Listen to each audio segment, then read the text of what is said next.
Tony, a big win over Louisiana Tech in your second exhibition. Just what did you see different from last week's exhibition?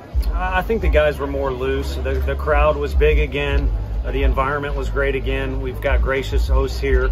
We had that last weekend too, but I think everyone wanted to please that group a little too much.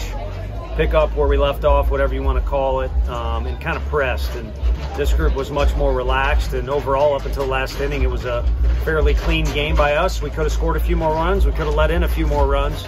But overall, it was a good game against good competition. You all were dominant on the mound aside from that top of the ninth. Just what did you see out of your guys on the mound today?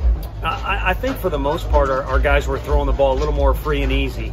Again, there was some hesitancy. A guy like Ben Joyce last week, a little more hesitant to throw his stuff up there. And as you saw, I think he hit triple digits. He's got as good a stuff as any. And I could go on down the line with some other guys too. If they're wearing an SEC uniform or they're a Division I college baseball player, they got good enough stuff. So you might as well throw it up there at the plate like our guys did today. And Jordan Beck showing off the power at the plate. Just what kind of strides have you seen him make this fall? Yeah, I mean, Jordan's as good of a prospect as there is in the country. I mean, if you look at how physical he is and how athletic he is. But it's really special to watch him play, too, when he's locked in. When he's loose and yet he's a little focused and having fun out there. He's a special player on defense and offense. And he won a great base runner as a freshman, but he is now. So we're very blessed to have him. 2 fall exhibitions down. You got your Orange and White World Series coming up. Do you feel like you've learned anything about your team to this point? Yeah, there's a lot. We're keeping a list, and I can't speak for the whole staff. We'll have to get together as a group and kind of go over that whole deal. But I think that's why you do these games. I wish college baseball would let us do more. 2 isn't a lot. They call it 2 games. Really, it should be called 2 dates.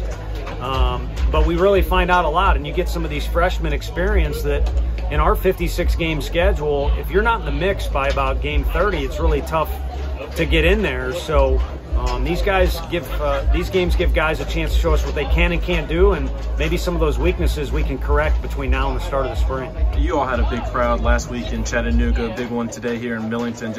I mean, does it kind of surprise you to see the crowds at this point, or just your thoughts on the crowds the last 2 weeks? No, I mean, welcome to Vol Nation. Our first year, we struggled to get 3,000 to a big SEC game, and we're getting it at fall games. You know, and I think it's good for the program that we're followed as well as softball, soccer, basketball for men's and women's. I mean, Vol Nation, as I've said, and so have our players, come out in big numbers. And it's important for us to respect that and also show appreciation by playing hard.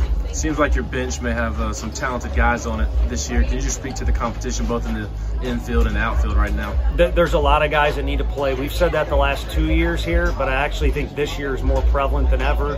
And part of that reasoning is probably there's a little bit more, you know, not quite as top heavy as maybe the last couple of years. So we'll find out if that's a good thing or a bad thing, but I'm all for competition. Thanks, Tony. Thank you.